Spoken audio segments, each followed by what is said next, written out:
Things Dad was very proud of to that point was he didn't drink despite being pushed even by his superior officers.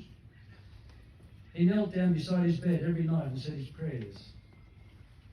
And when the original 6 members formed the crew, Dad said, and I imagine with a pointing finger that I've been on the end of many times, and we will always go to the target. Well, the 34 successful operations to enemy targets nearly didn't happen. On a training flight to the south of France, they miraculously avoided a head-on collision with a German fighter. Both pilots reacted instinctively, fighter pulling his nose up and Dad pushing his down.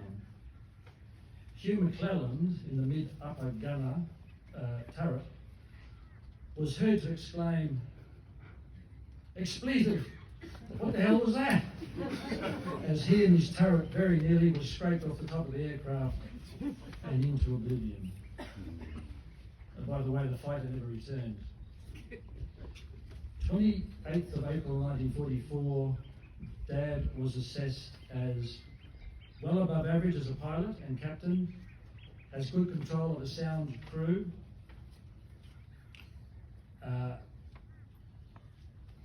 should prove very successful in operations.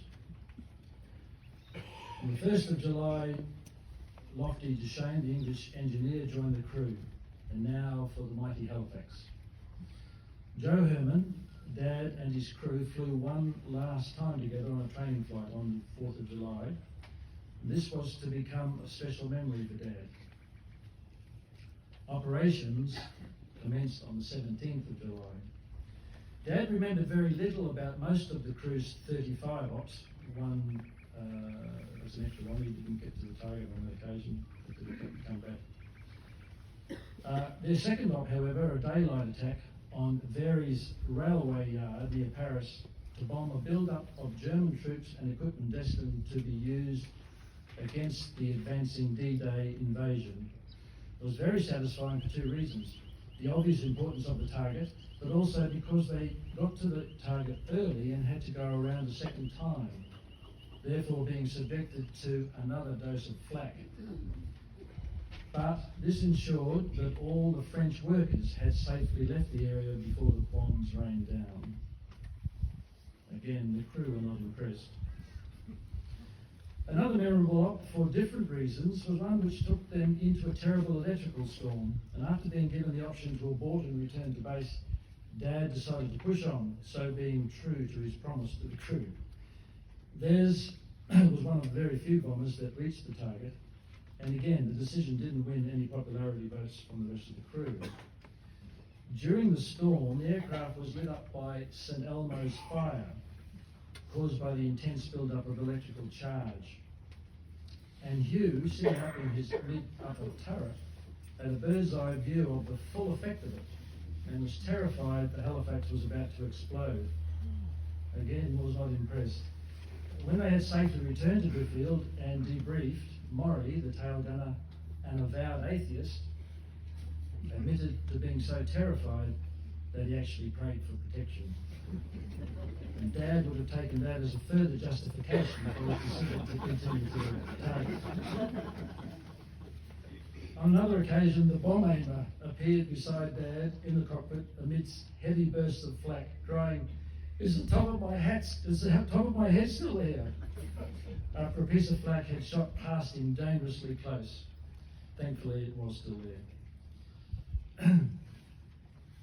Another terrifying moment on a night op was seeing a Lancaster fly across the flight path, their flight path, so close that Dad could see the pilot's face illuminated by the instrument panel. He often wondered if the other pilot saw him, and where was he going? The worst of the horrors, though, that they witnessed was a collision of 2 bombers, resulting in a number of burning crewmen tumbling to their deaths. Their final operation was to Bockham, a 6-hour round trip. 749 aircraft took part in this raid and 29 were lost.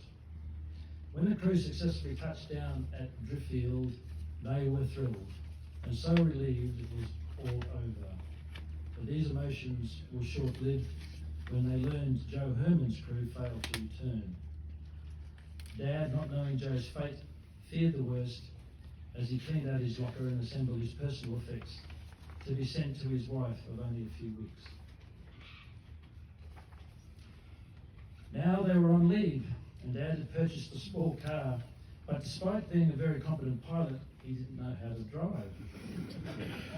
Jock, the navigator, took on the task of instructor, no doubt enjoying the role, finally being able to tell the captain what to do for a change, and joked many years later that the biggest obstacle was getting Dad used to sitting on the right side of the vehicle and staying on the left side of the road.